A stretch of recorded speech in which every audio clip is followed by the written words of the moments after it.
আসসালামু আলাইকুম, সুবহানাল্লাহ। তো এই সেই ঘর যেখানে আমাদের নবীজির কন্যা মা ফাতেমা তার স্বামী হযরত আলী এবং তাদের দুই সন্তান হাসান ও হুসাইনকে নিয়ে অনেক কষ্টে বসবাস করতেন। তো আজকে আমি আপনাদেরকে সেই কাহিনী বলার চেষ্টা করব। তো আমার সাথেই থাকুন এবং ভালো লাগলে অবশ্যই আমার চ্যানেলটা সাবস্ক্রাইব করতে পারেন। তো একবার ইমাম হাসান এবং হুসাইন অনেক বেশি অসুস্থ হয়ে পড়লে আমাদের নবী করিম সাল্লাল্লাহু আলাইহি সাল্লাম তাদের আরোগ্য লাভের জন্য মানত করেন। সুস্থ হওয়ার পরে মা ফাতেমা ও আলী টানা 3 দিন রোজা রাখার সিদ্ধান্ত নেন এবং তাদের সাথে ইমাম হাসান ও হুসাইনও কিন্তু রোজা রাখেন। তো রোজার প্রথম দিন ইফতারের ঠিক আগ মুহূর্তে যখন তারা সামান্য কিছু রুটি নিয়ে বসলেন, তখন দরজায় এক মিসকিন এসে খাবারের সাহায্য চাইল। তারা নিজেদের খাবার সেই মিসকিনকে দিয়ে দিলেন এবং নিজেরা শুধু পানি খেয়ে রাত কাটালেন। তো রোজার দ্বিতীয় দিনও ইফতারের সময় এক এতিম এসে খাবার চাইলেন। সেই দিনও তারা ক্ষুধার্ত অবস্থায় নিজেদের ইফতারের খাবারটুকু এতিমকে দান করে দিলেন। সুবহানাল্লাহ। তো রোজার তৃতীয় দিনেও এক বন্দি কয়েদি এসে সাহায্য চাইলে তারা পুনরায় নিজেদের খাবার তাদেরকে দিয়ে দেন।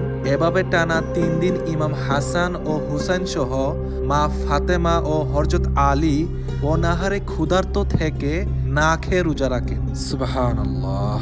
তো তাদের এই মহান ত্যাগের প্রতি সম্মান জানিয়ে আল্লাহ তাআলা কুরআনে আয়াত নাজিল করেন। সূরা আল ইনসান আয়াত নম্বর 8।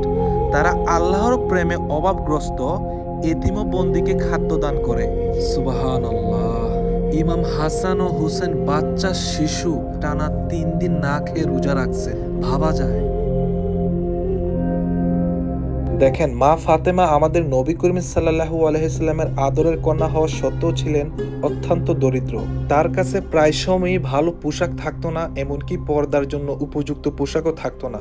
একবার কোনো অনুষ্ঠানে তিনি তার বোন কুলসুমের বাড়িতে যাওয়ার ইচ্ছা প্রকাশ করলে কুলসুম ভেবেছিলেন ফাতেমার ভালো পোশাক নেই, তাই তিনি যেতে পারেননি।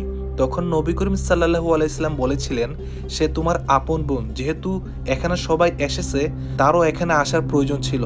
তখন নবী করিম সাল্লাল্লাহু আলাইহি সাল্লাম তার চাদরটি মা ফাতেমাকে দিয়ে বলেছিলেন, ফাতেমা, যাও আমার চাদর নিয়ে পর্দা করো। এটি তার চরম দারিদ্র লজ্জার পাশাপাশি কিভাবে তার বিনয় ও আল্লাহভীতির কারণে তিনি পর্দা করতেন তার একটি উদাহরণ। এই ঘটনাটি মা ফাতেমার সাধারণ জীবনযাপন ও ভোগবিলাস থেকে দূরে থাকার মানসিকতাকে তুলে ধরে, যা উম্মতের জন্য একটি বড় শিক্ষা। তার পোশাকের অভাব ছিল, কিন্তু তার বিনয় ও তাকওয়ার অভাব ছিল না। সুবহানাল্লাহ।